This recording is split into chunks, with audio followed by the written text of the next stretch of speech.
And we're live with Heidi Norlund. I think I pronounced that right. That's Nordlund. She is a superstar. She's got 24 years of experience. She's a soul renewal practitioner. She channels remote Tibetan astral healing. She's a certified Ayurvedic doctor, a yoga therapist, and a spiritual healer. In the last 24 years, she's assisted people in wholeness, healing at all levels, advancing spiritually and unleashing their healer within. She offers a unique combination of ancient healing, intuition, herbal medicine, purification, and karma clearing processes. She joins us from, Boulder, Colorado? Is that where you are today? That is correct. Thank you, Shay. Welcome, Heidi. Thanks for joining the show. How are you doing today? How's Colorado? Colorado is beautiful. It's overcast today, actually. It is nice and rain, so it's nourishing. I can get the sense of all the trees and the grasses and the bushes. They're dancing in the water. It's lovely. Oh, It's so dry here, so the rain is such a blessing. And I'm doing great. Thank you, Shay, for that introduction. I really appreciate it, and I'm excited to be here.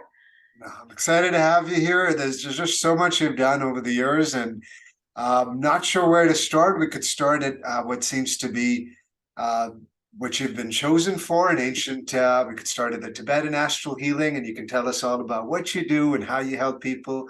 I'll leave it to you. Thank you. Thank you. Yes, I would love to share about this ancient Tibetan healing that knocked on my door a decade ago, and it's rocking my world every single day. Let me tell you, because I'm obviously not Tibetan, right? I was born in Denmark. That's where I chose to be in this lifetime. And so I was trained back in, let's go a little bit further back to 2006, when I found a hands-on healing modality from Tibet that is going under the name Tibetan cranial. And I've been practicing that ever since 2006, and I love that healing. In-person work, for in-person, Tibetan cranial is the best for brain injuries and concussions and whiplashes and headaches and migraines and jaw issues and sinus issues. The list is, it go on and on and on. And so the greatness of the Tibetans, and it would have been strange if the Tibetans weren't able to do long distance healing. Just think about that. Think about what they have been able to do in terms of building their temples up on the side of the mountains, and just remarkable things that they've been able to do. So why would Tibetans not be able to do remote long distance healing work? Awesome. Of course they were. Yeah. And the thing is just that a lot of healing practices have gotten lost over thousands of years. And what has come to be called the Tibetan astral healing is one of these things. And most of us, if not all of us, when we open ourselves and raise our vibration to the degree where we can receive the information about what we potentially are here to bring back, is really exciting. And so for some reason, I am the one to bring back this Tibetan astral healing. And in the beginning, I didn't believe in it. I was sure that my guides and my higher self and my soul had the wrong person. It couldn't possibly be that I was chosen to do this. And I've learned 10 years ago, I learned pretty quickly to accept it. And especially when I started sharing it with people and people could feel it and experience the fast shifts in consciousness and experience and alignment and their circulation and their blood flow and their confidence and their self-esteem, you know, they just kept getting better and better and better. And I had to accept, wow, there's really something to this. Wow. So how were you chosen? And in hindsight, why were you chosen? And if there is a why, and was it a vessel, something about the unique qualities or gifts that you had, and what were you bringing it back from? How far, like how long was it lost, or are you bringing it to the West, just to get some idea of Tibetan astral healing and how you've sort of brought it back 10 years ago? Great questions. Thank you for that. So first of all, I do think that we're all here with greater potential, and it's up to each one of us to advance ourselves vibrationally, alignment, connection to our higher self and our soul, connection with our full potential and stepping into that, and clearing all of the resistance and all the things, all the limitations, so we can truly step into that. And then we're able to call forth what it is we're here to bring back. So I do believe that we all have that capacity. And that is one of my favorite things to assist people in. That's why one of my mottos is unleash your healer within. When we're unleashing our healer within, it is literally stepping into our potential so we can shine and be that full potential that we are. Miracles happen with that. And so 10 years ago, I had already been meditating for a long time. Back in 98, I went to Nepal, where I became a yoga instructor. And I integrated a yogic lifestyle and went very deep with meditation and breath work. And that led me into the Kriya Yoga meditation practice. And I've met some beautiful masters within the Kriya Yoga community. And they later on, when I started receiving the downloads for this Tibetan astral healing in 2013, these masters became instrumental. My deep connection with them through my meditation opened me up to receive their guidance and their teachings through the meditations. So for many, many years, I spent long time meditating in retreats and intensives, silent retreats in India and Israel and all over the world. So that prepared me. It prepared my field, because I would meditate 2 to 10 hours a day. So Wow. it's very dedicated. And then I started working with some psychics, and they kept asking me, Heidi, have you started doing your cranial work long distance yet? And I was like, what are you talking about? Not possible. And I don't know what you're referring to. I have no idea what you mean. It's not anything to do with it. And it just kept knocking. Hello?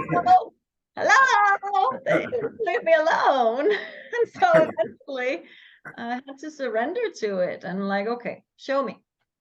So I would literally bring my hands up every single day, several times a day, and I would ask, show me, who needs the healing today? Who needs the healing? The healing, not my healing. I have been guided to the name Heidi Healing, which I'm very shy about using. It is my website because I was guided to that name, and when I searched for the domain, it was available. That must be a sign, you know? Heidi is the fairly common name, and healing is used so much. And HeidiHealing.com, that domain was available. I was like, It's a beautiful website. I checked it out. The pictures, it's the layout. It's come out amazing. But no, Thank you, Shay. that's one of many signs I'm sure you've received. I know, right? So when we receive enough signs, we got to surrender to that. Wow, there is something to this, you know? And so I would have my fingers and hands up every day, and I would close my eyes, and then some master, some avatar, some great angel or something would come through and show me even the elements, the wind and the rocks and the sun, all of the elements would come through and just show me how to work this healing for the sake of improving lives. Wow. And this particular technique is really wonderful for anybody, because healing is so much about service and helping others in kindness and compassion and surrendering. All of this has so much to do with healing. And so if you watching, are aware that you have healing abilities and it is in your desire and something you wish to improve upon and really stepping into your full potential, then the first criteria is really to find a practice that will get you into a higher frequency, where you will vibrate at a higher resonance with love and kindness and compassion and surrender. For me, it was yoga and meditation and breath work, but it can be anything for people. And mantras are really helpful in gaining control of the mind, because the mind can be mischievous. Can really throw a lot of junk at us and interferences of a lot of things in the world. So when I started really downloading and having these divine transmissions, I was working with some very intense mantra practices and breath work.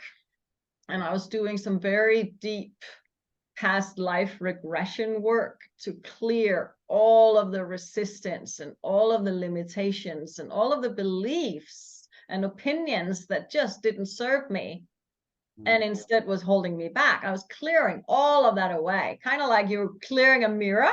The mirror is really dirty. How are you gonna make yourself look good, you know? You can't see a thing. So you got to clean the mirror in order to see yourself. And when it's clean, then you can see clearly, right? So I did that for many years. I went really, really deep into my subconscious. And at days, it was hell. All I could do was digging in the dirt in my vegetable garden and just say my mantra, I can and I will, I can and I will, shaking. Nice. It's been an amazing journey. So, because we have to free ourselves from all that which we're not. And it's a lot. And then it's like a diamond. If you find a diamond, I love this metaphor. If you find a diamond in the mine, it's rough and black, and it doesn't even look like a diamond, right? Yeah. And you find it and you crack it open and it starts polishing. You polish it, and it undergoes all this friction and the heat and everything. And then it will shine beautifully. And anything is possible, you know, to take such a rough cut black thing to be so beautiful. Anything is possible, you know. And we all have that potential. Every single one of us have that potential. So first step is to find practices that resonates with you to vibrate higher. And I personally love learning muscle testing, some kind of muscle testing or energy testing. And I teach that to my apprentices and my students and my clients.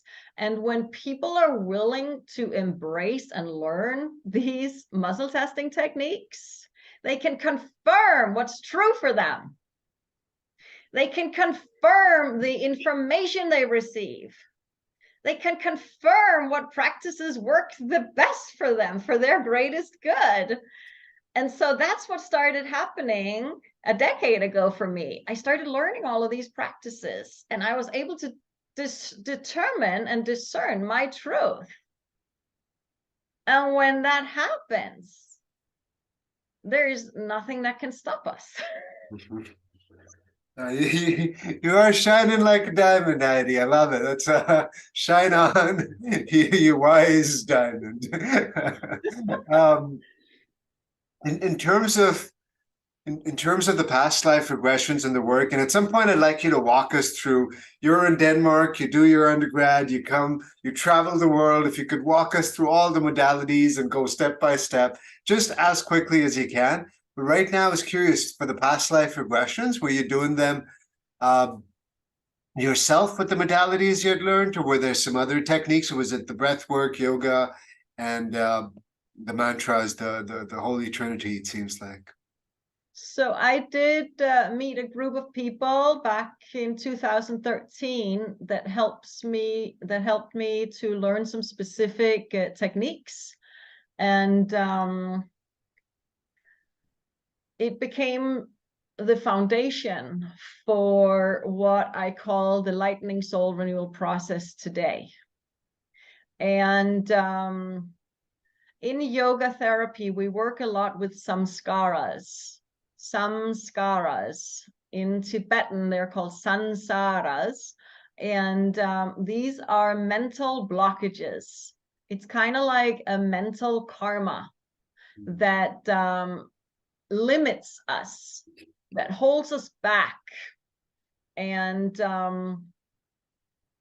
they are caused by trauma in our timeline. We all have a really long timeline. And somewhere along that timeline, call it past life, call it consciousness, we're all major consciousness that have been going on forever. There's no beginning, there's no end. And whenever traumas happen, and trauma happens, then if we were not ready to resolve it, and it created a blockage of some negative emotion like a hatred or jealousy or revenge or any kind of unhealthy emotion that got trapped within us, stored in our memory, in our DNA, then that becomes a mental karma. It becomes a blockage, and it will show up in the body. And most diseases, especially chronic conditions, are caused by these mental blockages. Call them samskaras, call it karma, whatever you want to call it, blockages, anything. And so there are practices that can go in and literally resolve this trauma and heal it up. It's kind of like a psychic wound that didn't heal properly somewhere in our timeline, somewhere in our consciousness. So we have ways to vibrate high enough so it's safe. If you think of this psychic wound or this scar, this wound as a black hole, we can literally vibrate and raise our frequency so much that there is so much light vibration that it's safe to shine our light into that black hole and clean it out, resolve it, heal it up, and clean it so beautifully that there's not even a scar left. Wow. And miraculous magical healing occurs. It's amazing what I've witnessed. So this is what I call Lightning Soul Renewal processes, and I'm so excited about this process. It has evolved so much since I did it. I started these processes in 2015, and it was to help me to really shine in the in the mirror, right? Clear. I always have had a desire to take the shortcut to know who I am and see myself so clearly in the mirror. And so when I started downloading the Tibetan Astral Healing 10 years ago, I knew that I had to do something to speed myself up in order to hold the energy of this healing. And this samskara clearing process became incredibly instrumental. And over the last 8 years, since I started in 2015 with those, it has evolved. So in a very short amount of time, we're able to heal so many of these black holes. Another thing about these black holes, they are the patterns of unworthiness, patterns of any kind of deep-seated emotion that drives us into making mistakes and limitations and whatnot we come up against in life. And when we clear that away and we develop self-esteem, confidence, we heal in these remarkable ways, and we can live our full potential. And so that is what has become my soul renewal practitioner training. I teach my apprentices how to facilitate this lightning soul renewal process. And what has been shown to me when they are receiving the Tibetan astral healing and undergoing this lightning soul renewal process simultaneously, or in the program doing both, they support each other so beautifully that receiving the Tibetan astral healing helps people to clear that mental karma and help them to shine their light so much brighter that it becomes so much easier to free themselves from all these underlying unresolved generational cycles of traumatic patterns. So many questions, and that sounds amazing, and love to be a part of that process. So it's a 6-month process for the soul renewal training. You've worked wonders with it, you've perfected it, and you've sort of launched it about 8 years ago. I'm just trying to get the structure in my head correct. Yeah. So I started personally practicing this 5-step process that is called the Lightning Soul Renewal process. Yeah. And so I launched the Soul Renewal Practitioner training. I launched that 2 years ago. Okay. So I have done a lot of years of perfecting these practices. And what's another really amazing things that has been shown to me, and what I've discovered, is that when we are journeying through this 5-step process, and it can be done now in 2 to 2.5 hours, and we can do large groups of people even. But even if it's just one person, even if I just go through the process myself, what has become known to me now is that souls, so when a person dies, their soul, if it does not go into the light, for various reasons, a soul often does not go into the light. It may feel unworthy of the light. It may be scared of the light. It may be attached to its life too much. So many people, when they die, their soul does not move into the light and they cannot evolve. They get stuck in the in-between world. And that's what we call ghosts. It's what we call when houses are haunted and so forth. It's these stuck souls that abide in that area. So the light that shines in these processes is so bright that somehow it became known in the in-between world. I don't know how that happened, but it did. And all of a sudden, it was my cats that alerted me to it, because one night before I was to facilitate the process with a group of my apprentices, that my cats, they were like, "What is that, Mom? What is that? What is that?" And they would be like looking around, and I'm like, "What are you doing?" And I then became aware, wow, we have visitors here, a lot of them. How did you all find this? There were thousands of souls. And I like, okay, we gotta have some boundaries here. You can't be inside my walls. You can wait outside. and then we'll see what happens. And they all journeyed into the light during the process the next day. The joy. And again, I told you earlier that we all practice muscle testing in one way or another. There are some really great advanced muscle testing techniques, energy testing, where you can test and discern the energetics of things. And I call it the illuminating discernment technique. And it can confirm the truth of things. So I had my whole group ask the questions. Is it true? Is it really true that souls were able to go into the light during our work today? And they all got a yes. It's amazing. That's beautiful. I got chills when you were just talking about it. That's blessed. And I imagine those ghosts or those souls were trapped in there for a really long time. So wow. Where do I sign up? No, I've got the rest of the podcast to do. But no, There are many different levels. So, right. the practitioner training is not for everybody. It's for those that are really serious about wanting to advance themselves as a spiritual healer and activate their spiritual gifts and their intuitive powers. But there are many things besides the practitioner training that a person can do with me and benefit from. So I do currently offer the muscle testing, the intuition building classes online, so anybody can join those. And I do make the lightning soul renewal process accessible for people to do with me. I am currently taking individual people outside of the program.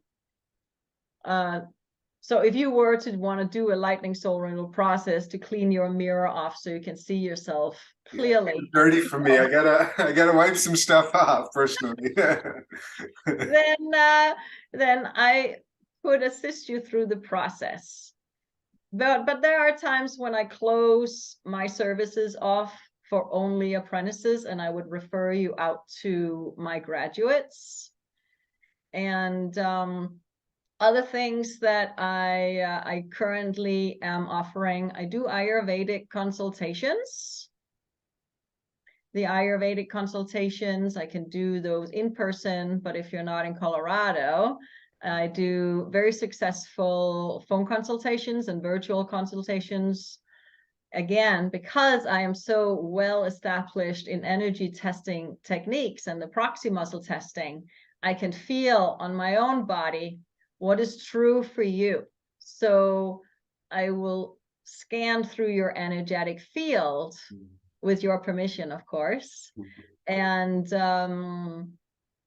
communicate with your organs and your tissues to discover what herbs are in your greatest alignment and what treatments will benefit you in the most effective way to heal the fastest and the most the most effective ways for you.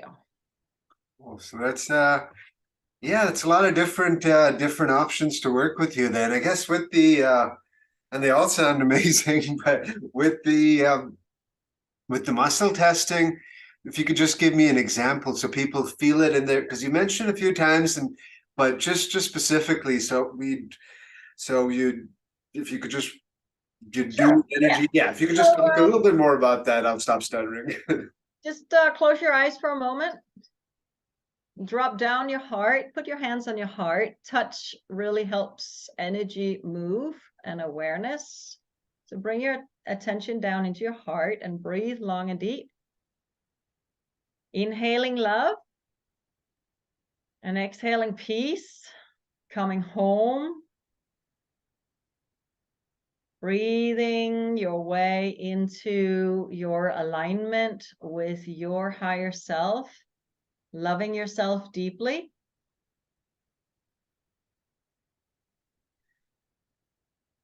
Trusting that you are loved So just feel that love in your inhalation and peace in the exhalation. And now, bring your fingers together. This is one of the muscle testing techniques. You make 2 rings with your thumb and index finger, and then you interlink them. And then if you ask, is it true that people call me, and then say the name that people call you? For me, Heidi. Is it true that people call me Heidi? And my fingers are strong. My muscles become strong. So the basic premise, the foundation of how muscle testing works, is that when you make a true statement, your muscles become stronger. Your body literally becomes stronger in some way, so you can feel the truth statement. So if you were to ask, is it true that people call me Shay? And then you feel the rings. You feel them strong? Yeah. Yeah. Now, if I was to say, is it true that people call me Shay? My muscles are weak, because that's a lie. Heidi, yeah. So if you ask, is it true that people call me Heidi? And you try to test that, your fingers won't stay together. They flip out. They slide. And so that is the premise, that there is a natural tendency in our universe that will make us stronger when we're in alignment, when we're standing in our truth, when we're owning our personal power. So we can advance ourselves and we can ask questions. So if I was to work with you right now, Shay, and I wanted to have a communication with your liver, spring season as we're in right now, it's very common for the liver to need some help. So I have a whole numbering system within my energy testing discernment technique that gives me access to know where your liver is operating at. And based upon the number, I know what the state of your liver is at. So if you were to give me permission to communicate with your liver and your other organs, I would tune in. Whatever information I would receive, I would then confirm it with the muscle testing.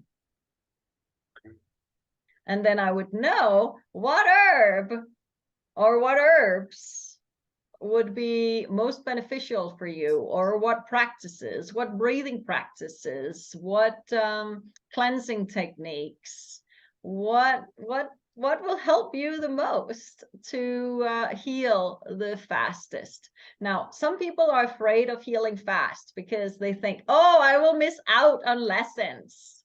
No, it's not like that. That's not how it works. Cool.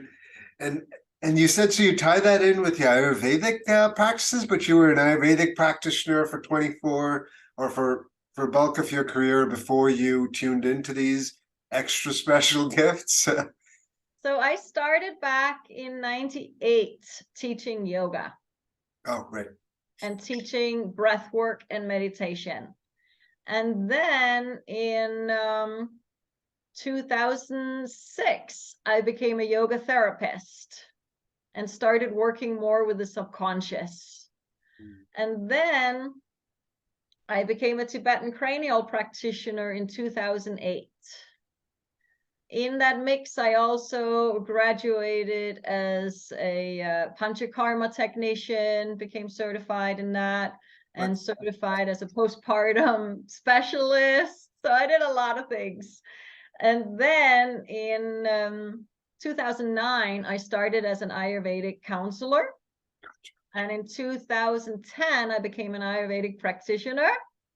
And in 2012, I graduated from another Ayurvedic practitioner program and became a NAMA certified Ayurvedic doctor in 2012. And you use all of that to diagnose a person and give them the herbs, and I guess the feeling you sort of tapped into being able to tap into someone's fields. How did that come about? Or was there a specific practice or just a combination of everything? I'm curious. So the basic learning is to get established in muscle testing. Okay. So a lot of people, and if you're watching and you're one of them, and you can't feel the difference between what is strong and what is weak, don't worry, because more than 90% of the population cannot feel a difference. And the reason being is people, and if you're one of them, the thing is to get deeper established in loving yourself. When you start loving yourself and forgiving yourself and forgiving others, to let go of grudges, and you start accepting yourself and you start feeling that unconditional love towards yourself, because there is a lot to be said about seeking love from the external world, because deep within we feel unworthy of love. And then we seek the love from the outer world. But as that goes on, we lose ourselves. We give our power away to others by wanting the love to come from outside of ourselves. So self-love is truly that cultivation of feeling the love from within us. And it's so essential for the sake of feeling the difference between love and hate, even. When we're not established in self-love, we can't really feel the difference. And that's one of the reasons why so much crazy stuff is happening in the world, right? Because people can do very violent, mean things to themselves and each other because they just can't feel the difference. It's all so muddy. And so deepening your self-love is essential and the basis for muscle testing and energy testing to work. So a mantra, for example, could be, I am now lovable. I choose to believe that I am loved. I love me more now. I'm choosing to believe that, wow, I have what it takes to open my heart, to feel greater love for myself. And I choose to practice deeper forgiveness. A lot of people don't know how to forgive, which is what this lightning soul renewal process, the 5-step process that I teach and take people through. That process helps people so much to clear the grudges and get into the heart fully so they can truly forgive. I have not had a single person not be able to forgive. Said in other words, I will have a person that doesn't believe that they can forgive those that hurt them. They go through the process. Maybe they have to go through the process a few times. In the soul renewal practitioner training, there's a requirement of 10 processes people have to do with me, and they have to do a lot on their own. And even just a few processes, they will be able to get into their heart. Their heart starts opening, and every single person that I've worked with up to date, they always find a way to forgive their perpetrators. It's beautiful. And so much healing comes from it. How do we get this to some of the politicians and, and the rulers of the land?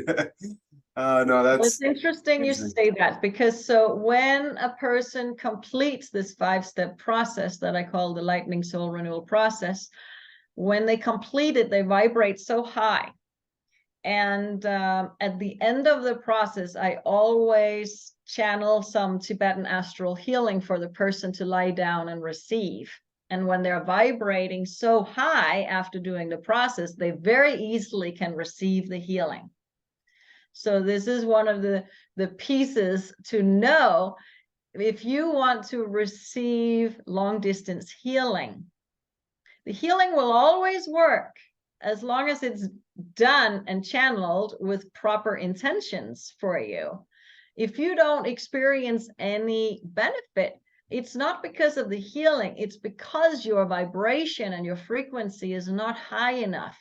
So coming back to the essential and the essence of raising vibration and frequency and coming into a higher frequency, into the love, into the forgiveness, into the surrender, into the liberation, into truly standing in your truth. When you start operating and vibrating in that frequency, then it's easy to receive remote healing.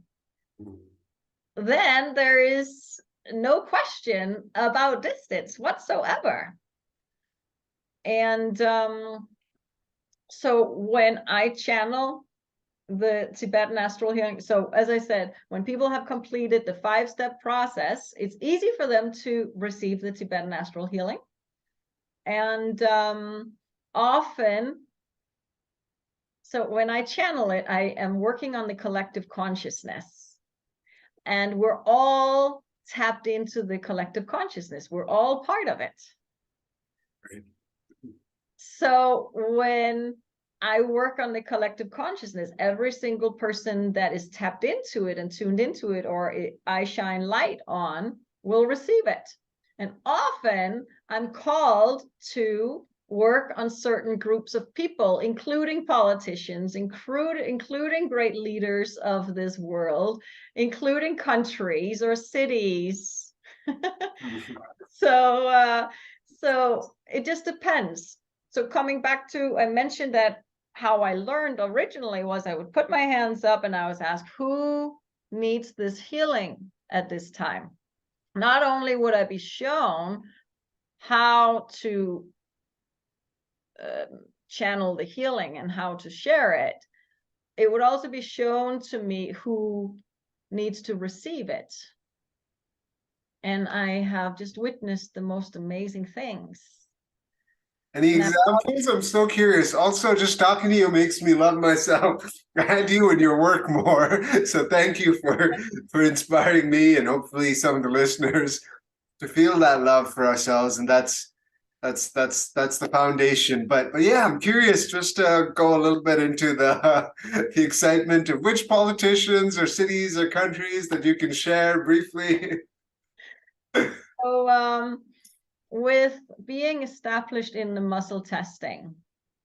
So again, the steps. First, find a way to raise your vibration and your frequency, whether it's meditation, breath work, mantras, healing. Find something that resonates with you.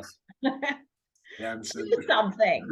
And if you don't know where to go, then connect with me. My website is HeidiHealing.com or HeidiNorthland.com, and let's connect, because I'm sure I have something. I do a lot of different classes. I do a lot of different healing possibilities and opportunities. So there's something for everybody. And so get your vibration and frequency elevated. Then open yourself up to receive. Open your heart. This is one of my gifts here that I have learned is one of my missions, to help people open their hearts so they can truly unleash their healer within. And so when all of this is happening, we can get grounded in the muscle testing and confirm the findings. So I haven't looked at the statistics for the different places and so forth when I have shared a healing. But some of the things that I've been called to has been more in the 50 to 70 years, in the baby boomers. There's been a lot of focus in the last year on that population in pretty much all over the world. In this country, in Africa, in Europe, in Asia, in Australia, or just to name some of the places where it's been, I've felt that calling for this population to really shine the light onto them, to help them in some remarkable ways. And so, is it working? You know, if I ask, is it true that it's working? I get a yes. I always make sure that I'm connected. Is it true that I'm loved? That should always be a yes. Is it true I should drink gasoline right now? No. And so I can call up a friend and I can confirm that I'm tuned in and aligned, and that my muscle testing is accurate, and it will confirm the findings. And so there are ways in the more advanced muscle testing, energy testing, what we do in our classes, we can throw anonymous questions. So Shay, let's say you know this energy testing technique, and I say, is it true that? And then I throw the questions at you. So you don't even know what the question is. Then you just get a yes or a no. Because sometimes the question can trigger you. Like if I ask something about a politician, now there's such heated disagreements with the oppositions in this country right now, that there's a great opportunity, or possibility is the right word, possibility that we could end up saying something that could trigger you. And if I say something that triggers you, that'll throw you off and you'll get emotional, and you cannot have an accurate discernment in that emotional state. So there are ways to operate vibrationally where I can throw an anonymous question at you and you will get the answer. And we've done that a lot. And so I've confirmed. It's awesome. Findings. I'd love to. I mean, I've looked at different studies across the world where people come together and meditate, and then they bring down the crime rate of cities. They, you know, during the period they meditated. I think there's studies that say that the square root of 1%, so like a really tiny percentage of the population. So you take 1% of the population, you take the square root of that, or even less than that, and it you know, and for you, it sounds like just one person can affect so much, and one channel, one cleared out, strong channel. But do you meditate with your community, with the teachers, with your students? Do you come together to focus on certain areas? And would we have to work or study with you to be able to meditate with you, or how would that look? So I teach a lot. And meditation is definitely something that I love. I have meditated since 98, very deeply. And I'm very well established in my Kriya Yoga practice. And I feel a deep, deep connection to my masters, because so many of them have helped me in so many ways. And so many wonderful techniques are laid out in our yoga scriptures, like the Hatha Pradipika. I used to really read the scriptures. It used to be the only books, the Ayurvedic scriptures and the yoga scriptures. For years, they would be the only books I would read. And I was so serious about it until I learned the muscle testing. Because then I was being channeled, yeah, sure. But I was being challenged is the word I was needing to say. I was challenged to discover my truth. My truth. My truth is not written in the scriptures. That truth in the scriptures is the truth of those that have written those books and come to those findings thousands of years ago.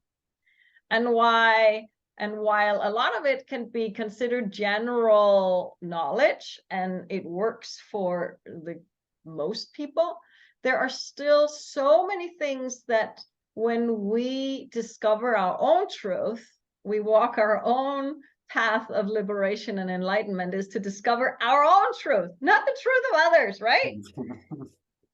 I went through this extreme period of time of existential crisis because everything I believed in was not all my truth. So I had to filter through what is true for me. And so many things I believed in, Shay, was not my truth. No. And that can be a really scary place to stand when our entire foundation shakes about what we believe in. Because then if you pick up a book, like right now, if I pick up a book, I will put my hand on it and I will ask, what percent of this book is for me, meaning is my truth and will benefit me to read? It may only be 10-20% of a whole fat book. And then I will ask, what pages do I need to read in this book? And the numbers will come to me and I will confirm it with the muscle testing. Is it true that I should read these pages? Okay, and I'll flip the book up, and often I will ask a question or ask something that I need to know before I tune into the book. And guess what?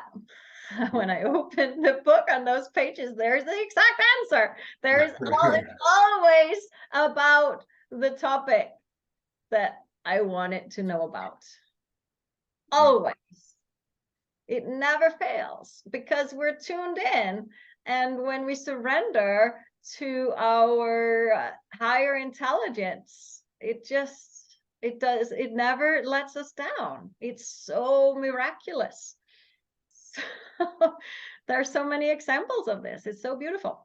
And it can happen for anybody. Anybody can learn and activate their intuitive abilities and learn a testing system that can confirm the findings.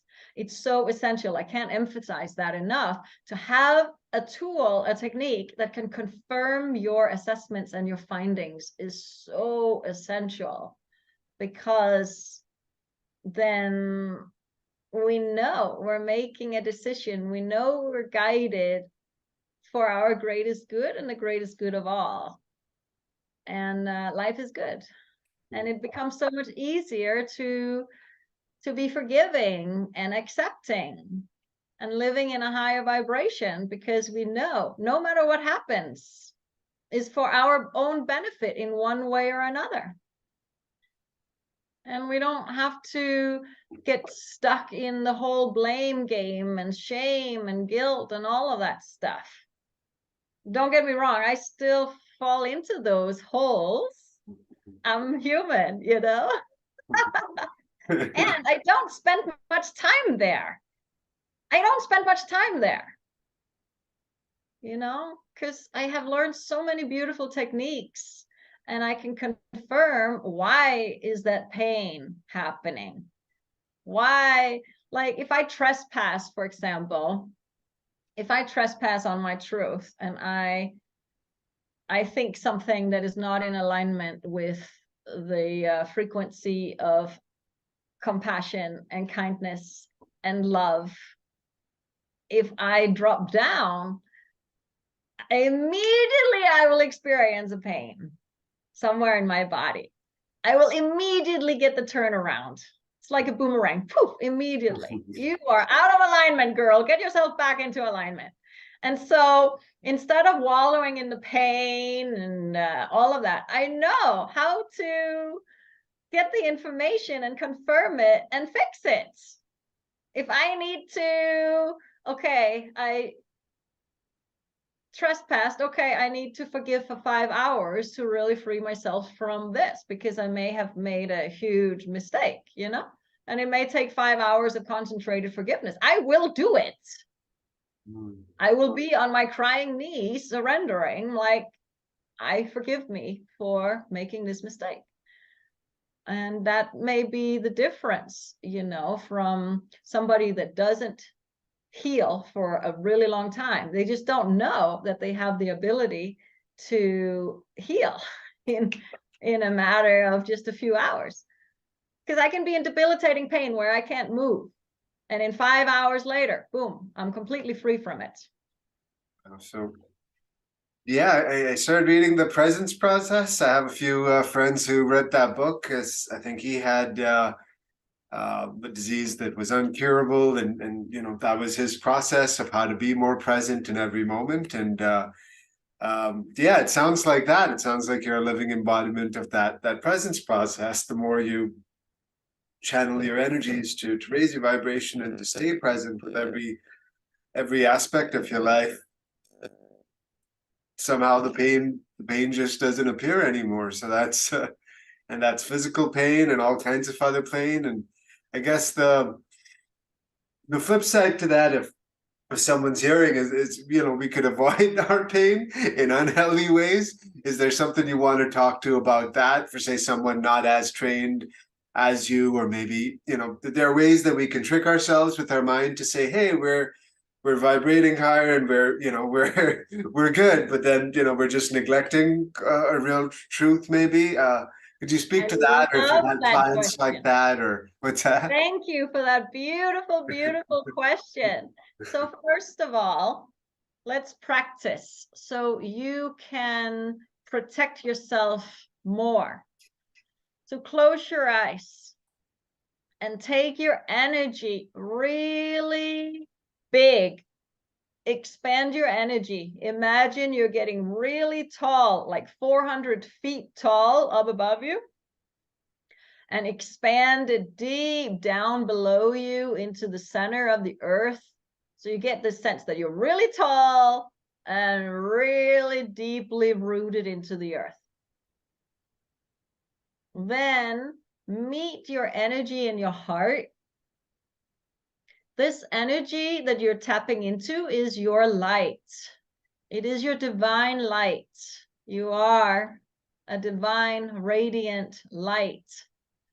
And get the sense that, wow, you are radiant, shining. And now, as you breathe, expand your light energy outward in all directions and expand so wide and far that you get the sense that you're bigger than this planet. You're vibrating so big. So practicing just this easy technique, that you remember you're an energetic being, a spiritual energetic being having a human experience, and that you remember to expand again and again and again and again, is very protective. It's very protective. It's not 100%. It's not 100%. So, because we forget. We're in a human body, and we come into this human body with amnesia about who we were in just our last lifetime and who we are for the most part, right? So we forget, and we make ourselves susceptible. We end up taking things personal. We do all kinds of crazy things. We give away our power. We think love comes from outside. I mean, we do a lot of crazy things. So we make ourselves susceptible for energy attacks, right? And That was a really cool exercise. I just wanted to say I felt massive. I'm not that tall, but I felt like taller than I've ever felt. I could see myself soaring. It was very empowering. Sorry, go ahead. Just wanted to share that. And see, that's the thing. When we remember how big we are, and literally you are such a huge, vast, limitless, energetic being, when you remember and you step into that power, all of the problems, all of the diseases, all the quarrels, all the grudges, all the shame, everything becomes so minute and small. So when we're in that big, expansive state, it's so much easier to really free ourselves from all of it, right? And so thank you for bringing that out.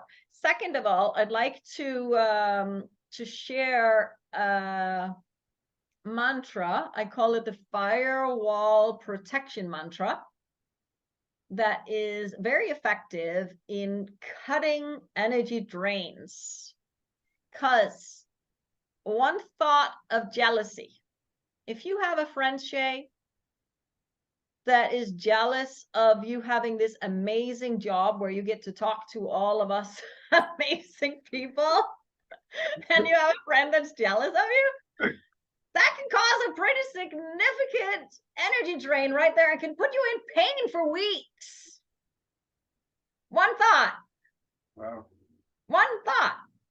or somebody that is really missing you. Let's say that you haven't called your mom in a little while and she is really missing you. She's sitting there lonely, she's really missing you. That one thought of that extreme attachment of longing can cause a drain on you, even though it's positive. But it's grasping. It has the stickiness of attachment. He's mine. I miss him. I want him. Yes, this is useful info. I love you, Ma. Sorry, I'll call you, but I gotta be big now. So many things can Yeah. cause these energy drains on us. Misunderstandings, taking things personal, you know, so many things. And so let's practice. Close your eyes. Get your energy and your light vibration really big. And it can help by saying, I direct divine light. Say that out loud. I direct divine light. I direct divine light. Infinite times. Infinite times. The power of infinite. The power of infinite. Into a wall of fire. To a wall of fire. All around me. All around me. Disconnecting me. Disconnecting me. From all negative energies. From all negative energies. 100%. 100%. Now and forevermore. Now and forevermore. May it be. May it be. May it be. May it be. May it be. May it be. Now clap really loud with your hands.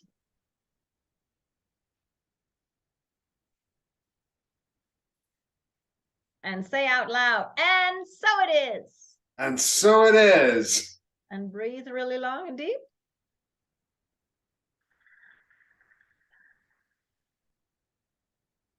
And if you had a drain on you and you just cleared it and cut it off, disconnected it, you will feel lighter.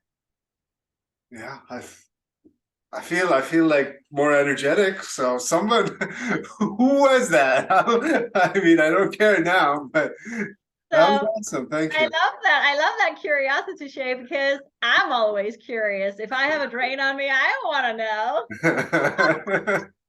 It's like, you're doing your thing. I love and respect you to the best, but like, who? I'm so curious. Like, I want to know. No, it's really a good, there's nothing wrong in knowing, because when you know, you can send that person the love and the light and forgive them. They usually don't know that they put a drain on you. It's completely unconscious. And Wondering it's for the most part it is. I'm sorry? Say that again? I was wondering if I'm putting a drain on someone now, if it's unconscious, you know, but hopefully there's not. a lot to forgive ourselves for. We'll never run out of things to forgive ourselves for, because we are human and our human mind will do some pretty outrageous things. No, this has been awesome. I love the meditations, the clearing, the way to receive energy. So I know there's a lot of energy healers, I imagine, who'd be listening. I recently in the last year started doing more of that, and I'm a little scared of doing the distance healing more. And so I think setting up the person to raise their vibration and to put them in that space would make it easier for me to do that too. But yeah, I think we've been chatting for an hour. It didn't feel like an hour, but I also I could feel you, like, you'd laugh and raise the vibration. I was like, ooh, why do I feel like extra awake? It's very palpable with you when you kind of raise the vibration. It raises it for the Zoom room, or, you know, for the people listening. I'm sure they can hear it in your voice. So but yeah, I wanted to ask you a few more questions before we go, unless you had something that you wanted to ask. I wanted to say that I would love to connect. I would love to connect. I have a lot of gifts to gift people. I have received so many blessings in this lifetime, and I love to gift people. So you can go onto my website, HeidiHealing.com, and I have under health tips, I give monthly gifts in my newsletters, so it's possible to sign up for that. I give weekly healings. I gift people weekly healings in my public Facebook group that's called Soul Renewal, Unleash Your Healer Within. And if you contact me through my website or message me through Facebook, then say that you watched this interview and that you made it here till the end of this interview, and share that with me, and I will gift you my 5-day healing, high vibe healing challenge that is full of practices to help cut contracts and soul agreements and raise your vibration, mantras, self-love practices, so you can deeply open your heart. And I will gift you all of that. That was awesome. All at HeidiHealing.com. But if you have a few more minutes, just to take more of your time, I think we covered most. I do a rapid fire at the end sometimes, but we covered most of those topics. If there's something we haven't covered, or if you want to speak a little bit more about them, we'll do that. And then I'll end with just the last 3 questions. But do you have, I know John won't like this. This has gone over time, and he's set up the platform with Mastermind. Hey, John, hope you're listening. So yeah, real quick, do you use with your healing just the benefits, or if you could talk very quickly to these topics, just in a sentence, and we'll try and get like a ton of topics done in 2 or 3 minutes. So crystals, just, do they come up in your work or your healing at all? Do you use them? Which kinds? I love crystals. They're great friends, and I have lots of crystals in my house. I love when I feel the calling to bring more crystals home to support me in my healing work. I will communicate with the stones through their pictures, and then I will confirm with the discernment technique, with the muscle testing technique. And if I get a yes that the stone wants to help me, then I can discern what vibration the stone vibrates at, because it may be that kind of stone, that kind of crystal that want to help me.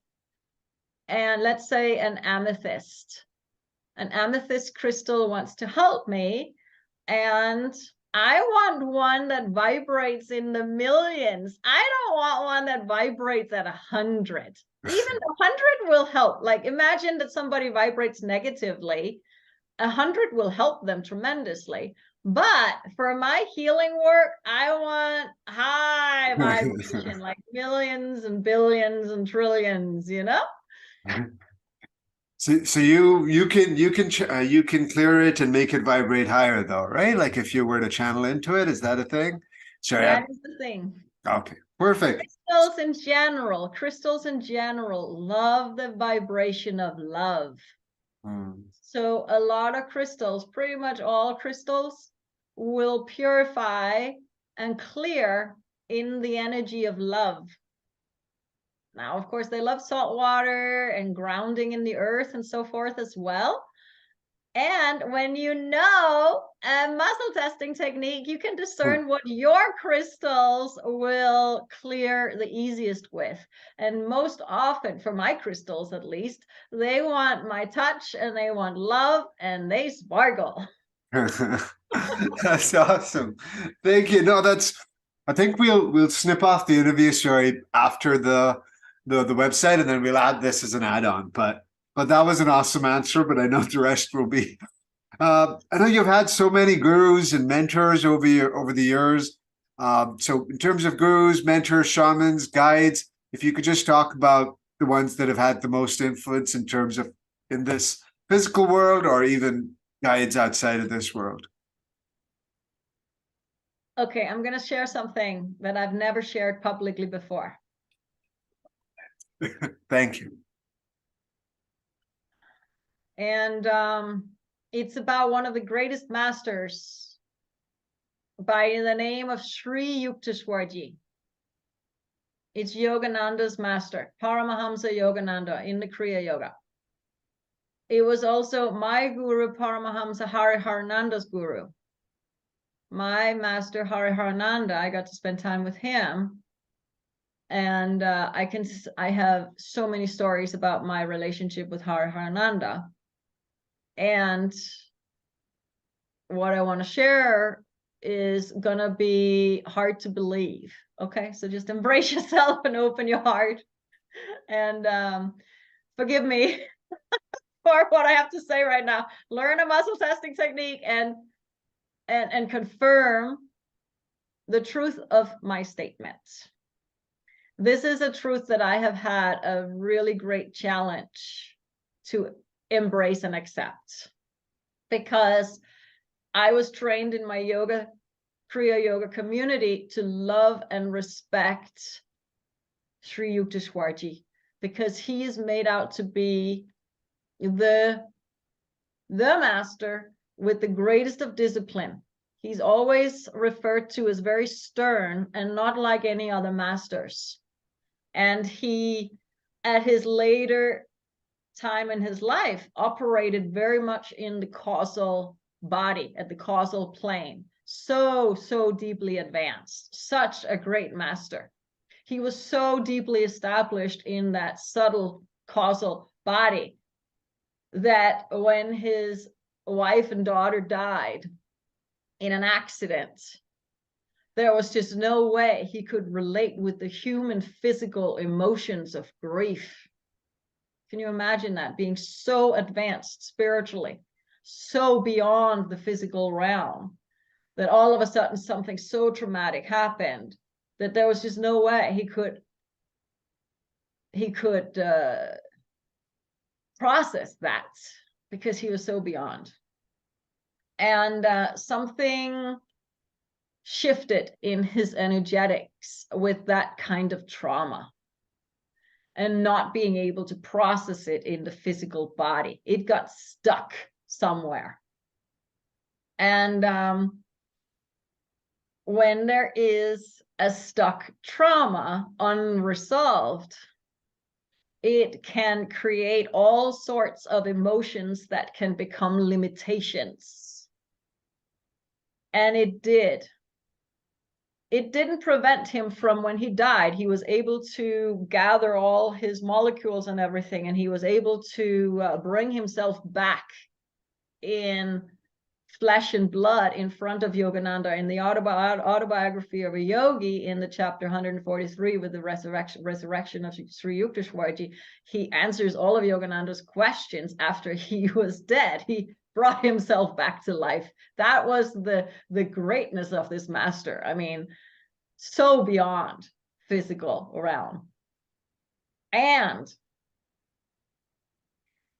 when I, along with a lot of other people, have been discerning the energetics of the pictures of my lineage and masters, great masters, his picture shows that there was some dark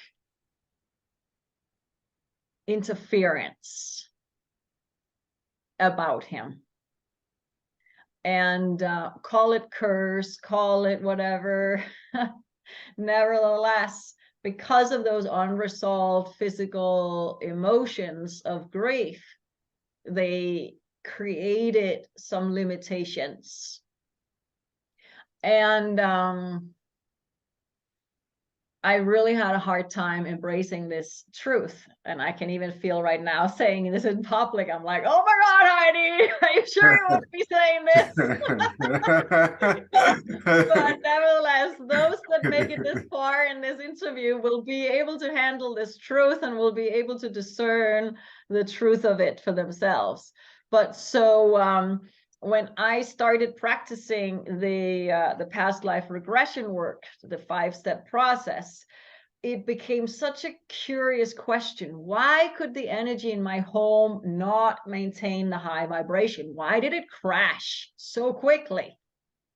And when I became alerted to Sri Yukteswarji's energy in his latter years, and I removed the 26 pictures of him that I had in my home, I loved him, right? 26 pictures I had. And I packed them away. All of a sudden, the energy in my home stabilized. Wow. How do you describe that? You know, Wow. how do you describe that? So I know somebody that wanted to take on the discipline that Sri Yukteswarji had. He was extremely disciplined. And he took his picture and laminated and put it on his chest, and it burned him. Mm. So there are these mysterious things. So yeah. So what I want to say with this, why do I bring this up? Because when I discovered that he carried this darkness, I became very scared of him. I didn't want to say his name. I didn't want to focus on his photo, because I would still go to the ashrams, and he's a major master in our lineage. So his picture's all over, right? But I was like, oh my God, I didn't want to go into a room with this picture. I felt like, oh my God, what is me? All this stuff, right? But that was just my insecurity. Then I was put in situations where I experienced some extreme loss.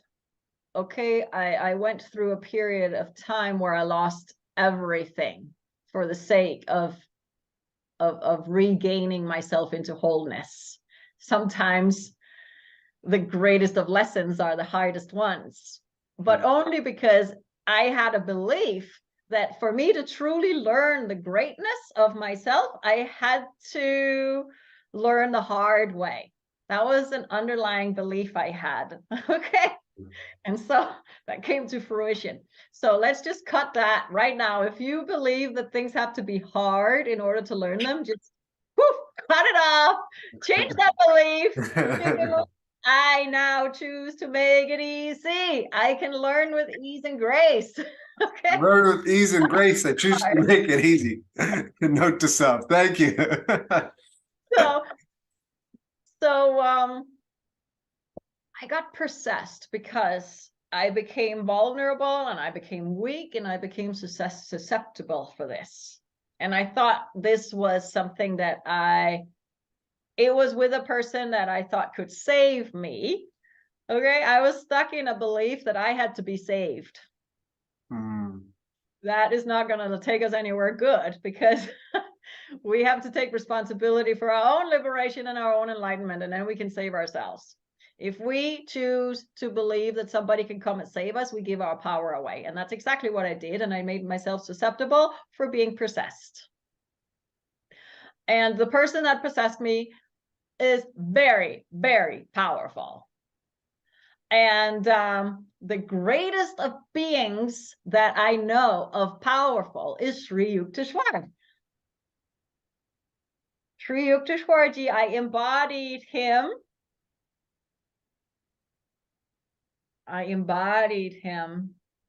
It was early in the morning. I was shaking. I was terrified. I knew that I had this other person's possession in me, because I couldn't think like I usually think. And I knew this person enough to know that she had taken over my mind, and it was that person's thoughts that I was thinking. Wow. And so I embodied Sri Yukteswarji,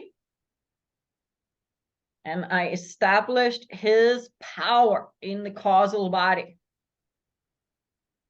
And I kicked the person's ass that was possessing me. Love it. So you see how I took my fear of something that I had discovered to make it my greatest blessing to free myself and and recognize how powerful I am and how I can align myself with these great masters. So that is the reason why I bring up this, because of my own shortcomings and my own limitations and my own weakness, and how I became afraid of one of my greatest masters that had taught me so much. Sri Yukteswarji came through and taught me so much about the Tibetan astral healing when that was being revealed to me. And yet I wanted to disown him. I couldn't even look at his picture. Oh my God, you know? And then he became my savior in such a beautiful way.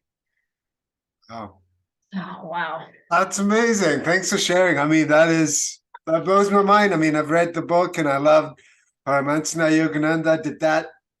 What's your relationship with Sri? So now it's a healthy, like, how would you define your relationship now? Do you still see the darkness there? Were you able to clear it with someone else, or is it still there? Or So good question. So I don't know if curse is the right word, but when he went into the darkness, there was some kind of darkness, a spell or a curse or something. I don't know if those are the right words, but something happened. And our Kriya ring, I'm not gonna. Oh my God. So, but our the spiritual Kriya ring, healer might have flipped us off. our Kriya ring is 3 metals that are twisted, and Yep. it's a common ring in the Kriya Yoga community. They also have it in Art of Living and different groups. And Sri Yukteswarji made it a bangle. You read about it in Yogananda's book that he had it on his arm. And somehow there is a darkness that's associated with it. If any Kriyavans are listening to this, they're gonna think I've lost it and that I'm like way out there. And yet, all I can say, learn and get established in a testing technique and confirm the truth for yourself. This is my truth. This is my experience, because when I was working with a group of light workers, and there was, so this is what happened. When I started doing this 5-step process that today is the Lightning Soul Renewal process, has evolved into that. When I started it back in 2015, I would wear this ring during the process and my finger would turn black. Wow. Literally. My hand was black. Weird. Never at any other time. I had that ring on for 16 years. I had that ring on. That would never turn my finger black or green or anything, ever. I started doing that process and my hand got black. Which process again? Sorry, The Lightning Soul Renewal process, the techniques that I learned back in 2015 that have evolved into becoming the Lightning Soul Renewal process. When I started doing that past life regression work and raising my vibration like that and shining so much light, this ring would turn my finger black. Wow. So I would always take my rings off. And I thought it was odd. So one day I would ask the group, is anybody else's hands turning black with jewelries? Like, why is this happening? And they were all like, well, what are you talking about? That does not happen. I'm like, well, look. So I kept my ring on one day that I was doing the process with them, and there it was all black. And they were like, whoa, let's see that ring. And they took it and they dropped it. It burnt them. And they were like, what is wrong with that ring? Wow. And they were able to clear it. They were able to purify it. And after that, my hand didn't turn black anymore when I would do the process. So I know that there is something going on. I've had many people confirm this along the way, because I thought I was going crazy with all of this information, right? It's like, what the heck? This can't be right. So I know it's not just a ring. There are people that are carrying this heavy burden of, call it a curse, call it a spell, whatever, but I know that there are people suffering from health issues that are carrying this burden in our community. And so whenever I have the possibility and the opportunity to share practices that can cut that and clear it, I do. But even just to share this with somebody that's within our Kriya community, they're gonna disown me. We can edit it out. No, but you were called to share it. But of course, we can edit it out if you change your mind. But this is awesome. I have some close. There's I think a few people I know that would love to hear this, and I'd love their take on it. I mean, Babaji is Sri is transcends Sri Yukteswarji, right? so Babaji, our Mahavatar Babaji, who is the chosen avatar of immortality for this planet. Every planet has a chosen avatar of immortality, and you can confirm that with your own testing. And I have a very strong connection with Mahavatar Babaji. I have a lot of stories about Babaji. So anyway, so Babaji, the stories are all there in the autobiography of a yogi, of how he called Lahiri and how Lahiri remembered who he is and how he started teaching, and Sri Yukteswarji was one of his students. And then Sri Yukteswarji was the master of Yogananda and Hariharnanda. So yeah, beautiful masters, just so beautiful. I hold them in such great respect, and every single day I connect with them, and I have the opportunity to do a lot of my healing work in their presence with their pictures, including Sri Yukteswarji. Yes. Yes, he's made it back. But this time he's better. But no, I've gone way over time, even though I'm snipping, and I feel like I could talk to you forever, but I feel like I should sign up for your services to take up more of your time. With Babaji, I'm not sure if you read Apprenticed Himalayan Master by Sri M. It's in the last few years, he's a Kriya Yogi disciple in I've heard of him. Yeah. Beautiful soul. Yeah, I love his work, and he had wonderful stories about Babaji. I feel like you're both on the Kriya Yogi path, and you both have similarities in various ways. So yeah. I watched some videos with him and followed him a little bit. Yeah, beautiful. No, I love that. Yeah, I feel like I could ask you so many questions just about Babaji. I want an episode just on Babaji, Sri Yukteswarji, and like the whole that whole lineage. But I don't have time for the rest of the rapid fire. But the last three questions, and I'm going to try and squeeze this in just very simply. What makes Heidi the happiest on any given day? You are always raising your vibration, but what makes you the happiest on most days? Oh, there's so many things.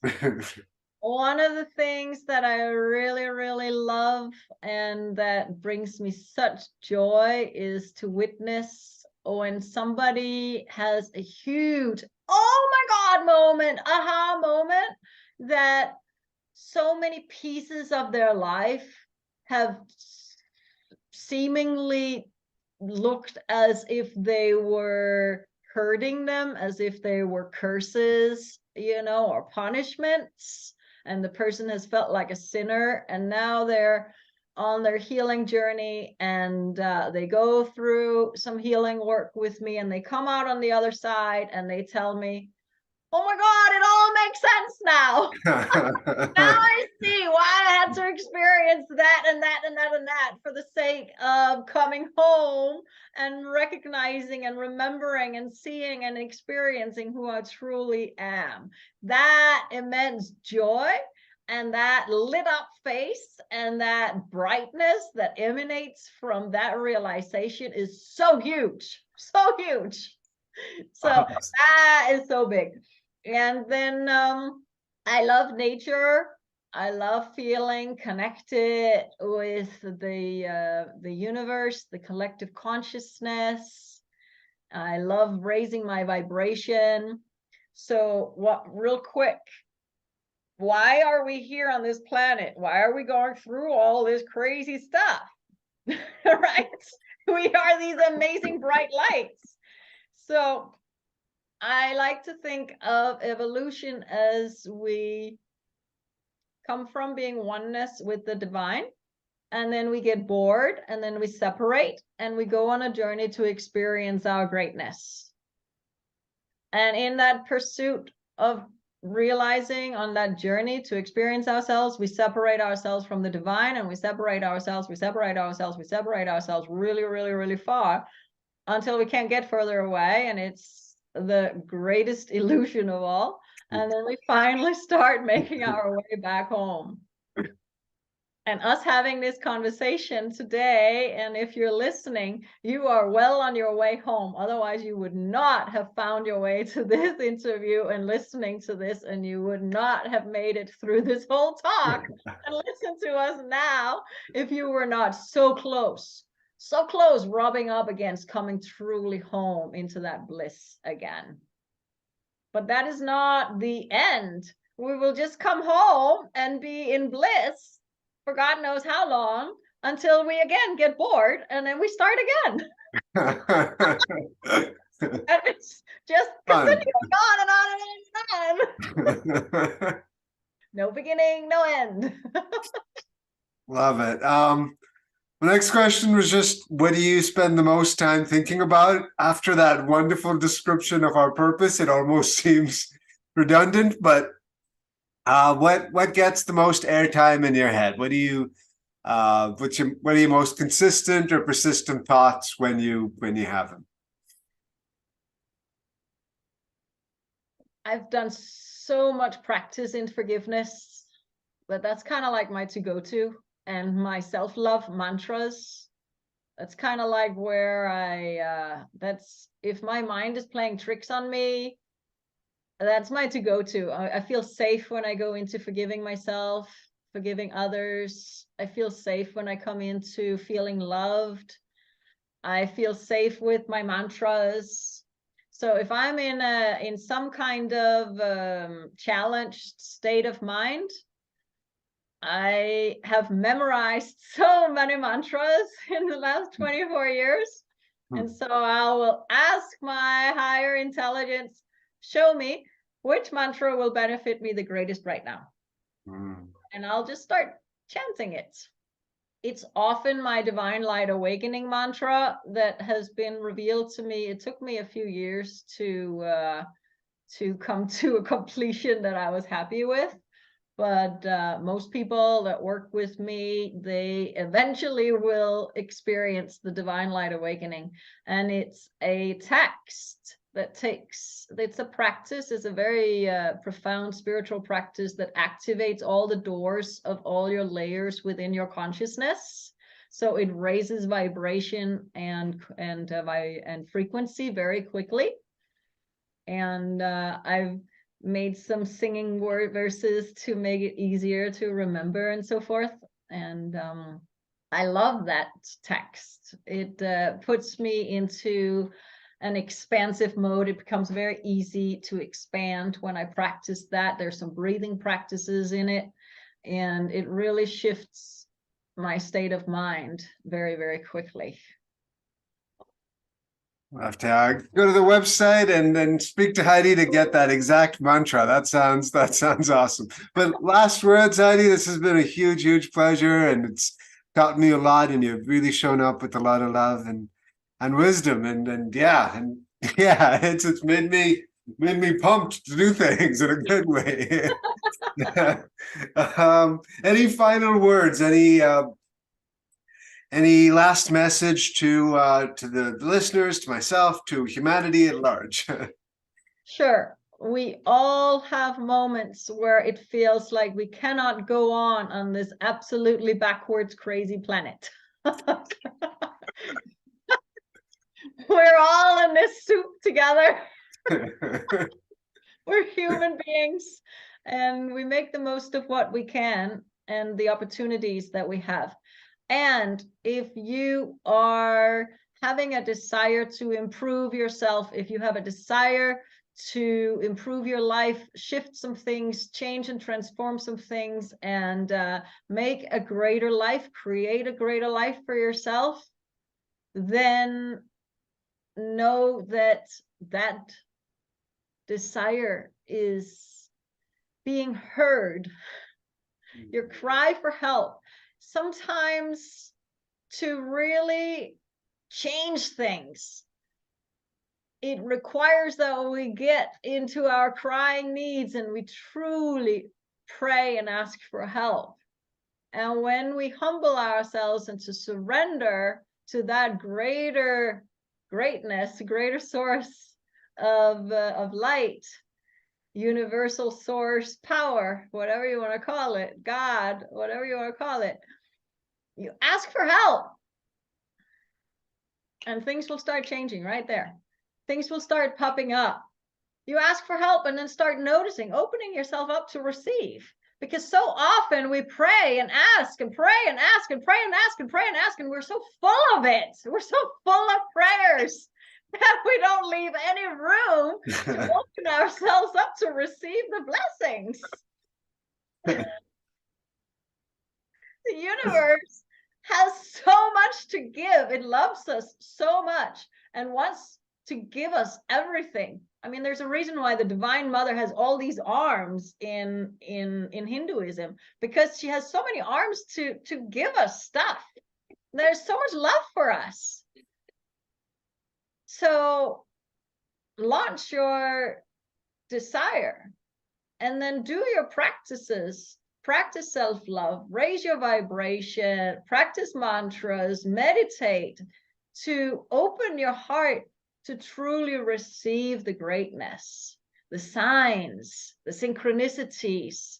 Pay attention to what you're thinking about, because so much of what you're thinking about, not all, but a lot of what you're thinking about is higher intelligence. You think about somebody, reach out to them, and they may say, wow, I was just thinking about you. How did you know? We are connected in our collective consciousness, and it's such a beautiful thing. And it's just, if there's been such trauma happened and you're so stuck in whatever memory of the trauma and the triggers of it, there is such blockages and layers of resistance and whatnot that is just not allowing that positive momentum to come through. There's a negative momentum that is happening. You're literally going in the wrong direction, spiraling down.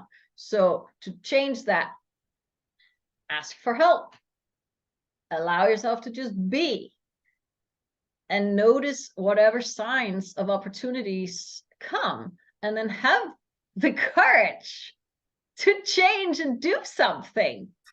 Have the courage to do something different.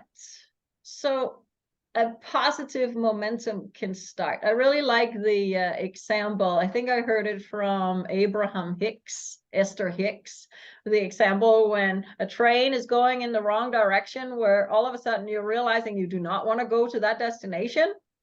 You can't just jump off the train. You're going to die. It's full momentum going in that direction. You got to find a way to slow down the train and make it stop so you can safely get off. And then you got to find your way onto the train that is going in the direction that you want to get in.